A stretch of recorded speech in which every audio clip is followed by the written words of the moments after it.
전문가의 말을 믿어야 합니까? 일반적으로는 그렇습니다.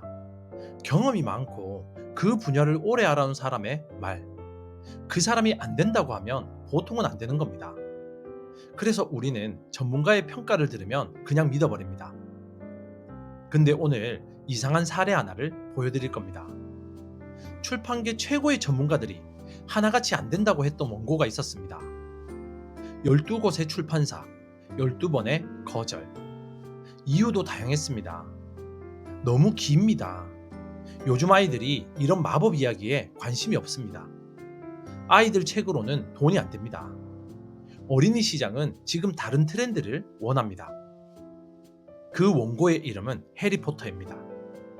지금까지 전 세계에서 6억 권 이상 팔린 역사상 가장 많이 팔린 책 시리즈입니다.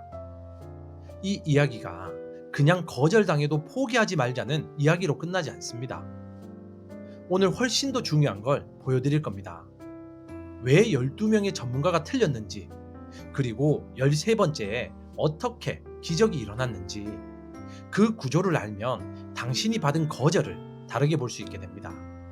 오늘 이 영상을 끝까지 보시면 12번의 거절 뒤에 어떤 일이 일어났는지, 전문가의 평가가 왜 절대적이지 않은지를 알게 되실 거예요. 그리고 지금 당신이 받고 있는 거절이 사실 어떤 의미인지도 달리 보이게 되실 겁니다. 결론부터 말씀드릴게요. 타인의 평가는 그 사람의 시야를 보여주는 겁니다. 당신의 가능성을 결정하는 게 아닙니다. 반갑습니다. 여러분의 꿈속에 들어가 함께 억지로라도 걷게 만드는 꿈을 걷는 자입니다. 우리는 거절을 진단으로 받아들입니다. 안 된다는 말을 들으면 나는 안 되는 사람이구나가 됩니다. 이건 별로야라는 말을 들으면 내 것이 별로구나가 됩니다. 특히 그 말을 전문가에게 들으면 더 깊이 믿어버립니다. 그 사람은 오래 경험한 사람이니까, 그 사람은 많이 아는 사람이니까, 그 사람이 안 된다면 정말 안 되는 거겠지? 직장 면접에서 떨어졌습니다. 역시 나는 부족한 사람이야. 원고를 냈더니 출판사가 거절을 했습니다. 역시 내 글이 별로인가 봐. 아이디어를 냈더니 팀장이 고개를 저었습니다. 역시 내 판단이 틀렸나? 이런 생각 드실 거예요. 그래도 전문가가 더 잘 아는 거 아닌가요? 맞습니다. 전문가는 지금까지 봐온 것들을 기준으로 판단합니다. 근데 아직 존재하지 않는 것, 완성되지 않은 사람이 앞으로 만들어낼 것은 볼 수 없습니다. 오늘 그걸 보여드리겠습니다. 오늘 그 이유를 명확하게 보여드리겠습니다. 전문가의 평가와 당신의 가능성은 서로 다른 이야기입니다. 오늘 세 가지를 이야기할게요. 첫 번째, 거절 이전의 삶. 두 번째, 12번의 거절과 13번째의 기적. 세 번째, 거절이 우리에게 가르쳐 주는 것. 1990년대 초반, 스코틀랜드 에든버러. 한 여자가 낡고 허름한 아파트에서 살고 있습니다. 난방비를 낼 형편이 안 됩니다. 겨울에도 두꺼운 코트를 안에 입고 지냅니다. 어린 딸을 혼자 키우는 싱글맘이죠. 정부 생활 보조금으로 겨우 살아가고 있습니다. 임상 우울증도 앓고 있었습니다. 이 여자의 이름은 조앤 롤링입니다. 이런 생각 드실 수 있어요. 그 정도 상황이면 그냥 쉬어야 하는 거 아닌가요? 왜 그런 처지에서 글을 쓰나요? 바로 그거였습니다. 쓰지 않으면 버틸 수 없었기 때문입니다. 어머니가 돌아가셨습니다. 결혼이 실패했습니다. 경제적으로 완전히 바닥에 있었습니다. 몸도 마음도 무너진 상황이었죠. 그런데도 매일 밤 딸이 잠든 후에 동네 카페 구석자리에서 상상 속 마법사 소년 이야기를 종이에 적어 내려갔습니다. 코트를 껴입고 커피 한 잔으로 오래 버티면서 전해지는 이야기에 따르면 당시 그녀는 복사비조차 낼 돈이 없어서 원고를 직접 손으로 타이핑해서 여러 부를 만들었다고 합니다. 이 아이디어는 1990년에 시작됐습니다.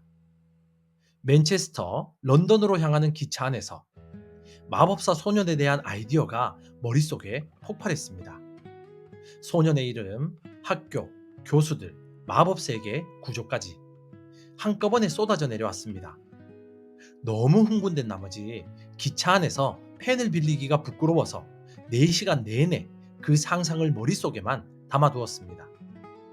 집에 돌아오자마자 쓰기 시작했습니다. 그로부터 5년이 걸렸습니다. 어머니 임종을 곁에서 지켜봤습니다. 이혼 소송을 혼자 헤쳐나갔습니다.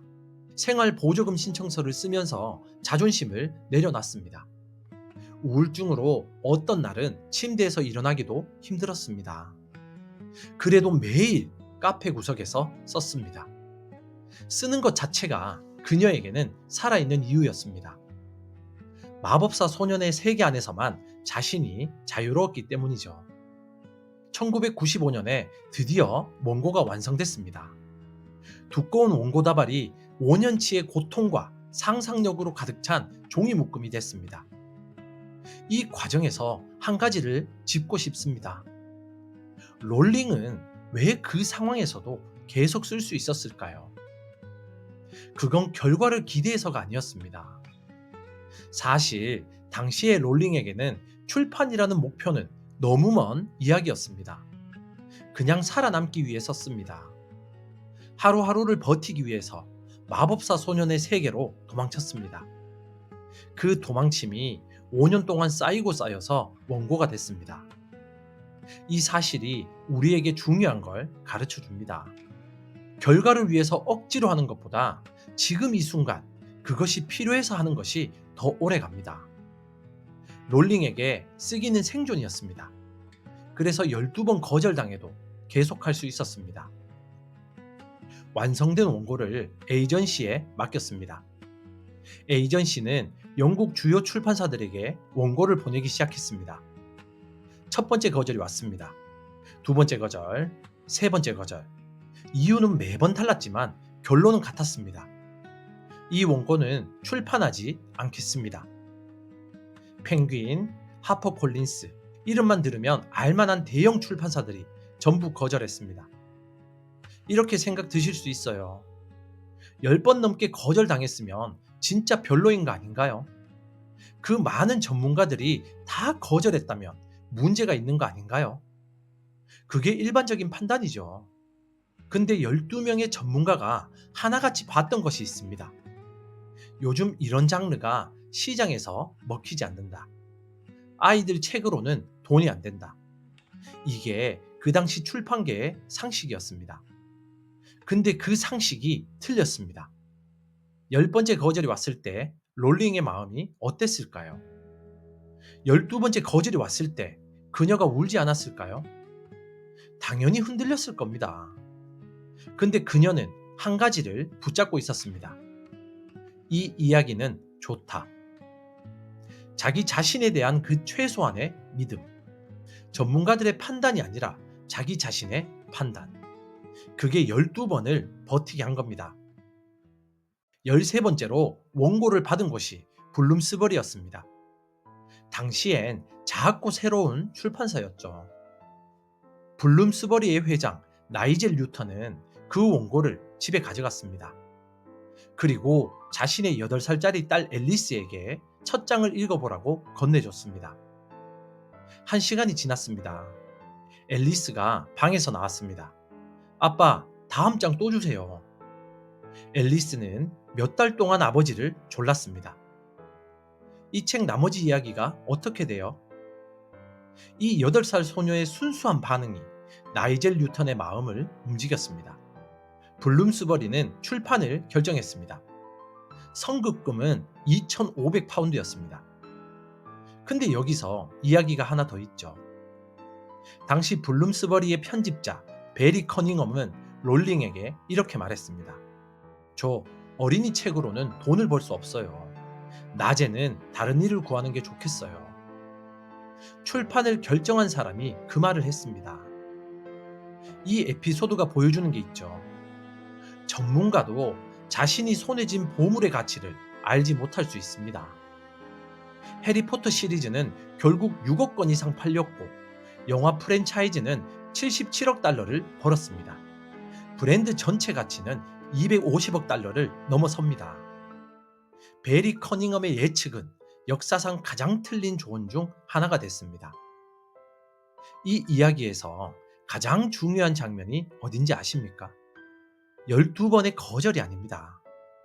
앨리스가 다음 장 주세요라고 했던 그 순간입니다. 12명의 전문가가 모두 틀렸습니다. 8살짜리 소녀가 맞았습니다. 왜 그랬을까요? 12명의 전문가는 시장을 봤습니다. 그리고 트렌드를 봤죠. 팔릴 것인지를 계산했습니다. 앨리스는 그냥 읽었습니다. 재밌어서 계속 읽고 싶었습니다. 거절에는 두 가지 종류가 있죠. 첫 번째 거절은 내 것이 진짜 문제가 있어서 받은 거절. 이 경우엔 고쳐야 되겠죠. 두 번째 거절은 상대의 시야가 내 것의 가능성을 보지 못해서 받은 거절. 이 경우엔 계속해야 됩니다. 그럼 어떻게 구분합니까? 거절의 이유를 들어보세요. 이 부분의 논리가 약합니다. 이것은 개선 신호입니다. 요즘 이런 건 안 팔려요. 그 사람의 시야 한계입니다. 이런 생각 드실 수 있어요. 그래도 내 판단이 틀릴 수 있잖아요. 내 것에 문제가 있는데 모르는 거 아닌가요? 맞습니다. 그래서 거절을 받았을 때 딱 하나를 물어봐야 됩니다. 이 거절에서 내가 반영할 게 있는가 없는가? 반영할 게 있으면 고치세요. 없으면 다음으로 가세요. 롤링이 받은 12번의 거절은 대부분 두 번째였습니다. 요즘 아이들이 이런 마법 이야기에 관심이 없어요. 이게 그 전문가들의 시야였습니다. 롤링의 원고가 별로여서가 아니었습니다. 나이젤 뉴턴이 원고를 직접 읽지 않고 딸에게 건넨 것도 중요한 포인트입니다. 그는 이 원고가 실제로 읽히는가를 확인하고 싶었습니다. 계산이 아닌 순수한 반응으로. 앨리스는 출판 트렌드를 몰랐겠죠. 아이들 책 시장의 흐름도 몰랐습니다. 그냥 읽었고 재밌었습니다. 그 단순한 반응이 정확한 답이었습니다. 때로 가장 정확한 평가는 가장 단순한 곳에서 나옵니다. 이걸 우리 삶에 직접 대입해 봅시다. 지금 거절을 받고 있는 것이 있습니까? 취업 면접에서 계속 떨어집니까? 올린 콘텐츠에서 반응이 없습니까? 아이디어를 냈는데 주변에서 시큰둥합니까? 이 거절들을 하나씩 꺼내놓고 물어보세요. 이 거절에서 내가 실제로 고쳐야 될 게 있는가? 있다면 고치세요. 없다면 상대방 시야의 한계입니다. 다음으로 가면 됩니다. 롤링이 12번의 거절을 버텨낸 방법이 뭔지 아십니까? 원고를 버리지 않았습니다. 하지만 모든 거절에 모든 고집을 부리지도 않았습니다. 이 거절에서 반영할 게 있는가? 이 하나의 질문으로 계속 판단했을 겁니다. 그래서 12번의 거절을 지나는 동안에도 원고의 핵심은 유지됐습니다. 당신도 그렇게 할 수 있습니다. 거절을 받을 때마다 딱 하나만 물어보세요. 이번 거절에서 내가 반영할 게 있는가? 그 질문이 방향을 잡아줍니다. 한 가지 더. 나이젤 뉴턴이 원고를 딸에게 건넨 것처럼 때로는 당신의 일을 가장 순수하게 바라봐줄 누군가에게 보여주세요. 전문가가 아닌 그냥 그걸 즐길 수 있는 사람에게. 그 사람의 반응이 전문가의 평가보다 더 정확할 수 있습니다. 해리포터가 그걸 증명했습니다. 오늘 이야기를 정리해 봅니다. 조앤 롤링은 극심한 어려움 속에서 5년 동안 썼습니다. 가난과 우울증을 견디면서 딸을 재워놓고 카페 구석에서 12곳의 출판사가 거절했습니다. 13번째에 8살 소녀의 반응이 세상을 바꿨습니다. 출판을 결정한 편집자도 돈을 못 번다고 했습니다. 그리고 해리포터는 역사상 가장 많이 팔린 책 시리즈가 됐습니다. 오늘 이야기를 정리하기 전에 한 가지를 더 생각해 봅시다. 롤링이 12번의 거절을 견딘 건 의지력이 특별해서가 아니죠. 그녀는 어차피 쓸 수밖에 없었습니다. 쓰지 않으면 그 어두운 시기를 버텨낼 수 없었으니까요. 우리도 마찬가지입니다. 지금 하고 있는 일이 당신에게 그만큼의 의미가 있다면 거절이 와도 어떻게든 계속하게 됩니다. 반대로 거절 한 번에 쉽게 포기하게 된다면 그건 아직 그 일이 당신에게 충분히 필요하지 않은 것일 수도 있습니다.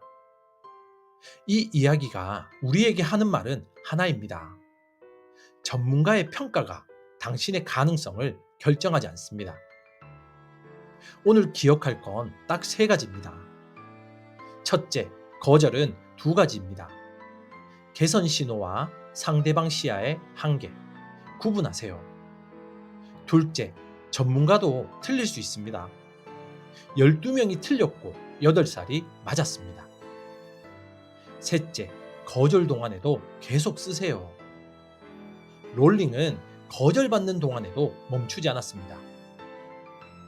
지금 거절을 받고 있다면 이 질문을 해보세요. 이 거절은 내 것이 문제인가? 아니면 상대방 시야인가? 그 질문이 다음 행동을 결정합니다. 그리고 한 가지 더 기억해 주세요. 롤링은 12번의 거절을 받는 동안에도 썼습니다. 거절을 받은 뒤 포기하지 않고 계속 썼습니다. 거절과 창작을 분리했습니다. 거절은 거절이고 쓰기는 쓰기입니다. 당신도 그렇게 하세요. 거절을 받으면 일단 받아들이세요. 그리고 다시 시작하세요. 그 반복이 언젠가 당신의 블룸스버리를 만납니다. 거절 속에서도 당신의 원고를 지켜주세요. 그 원고가 언젠가 세상을 만납니다. 롤링처럼. 지금까지 당신의 꿈 곁에서 함께 조용히 걷는 꿈을 걷는 자였습니다. 감사합니다.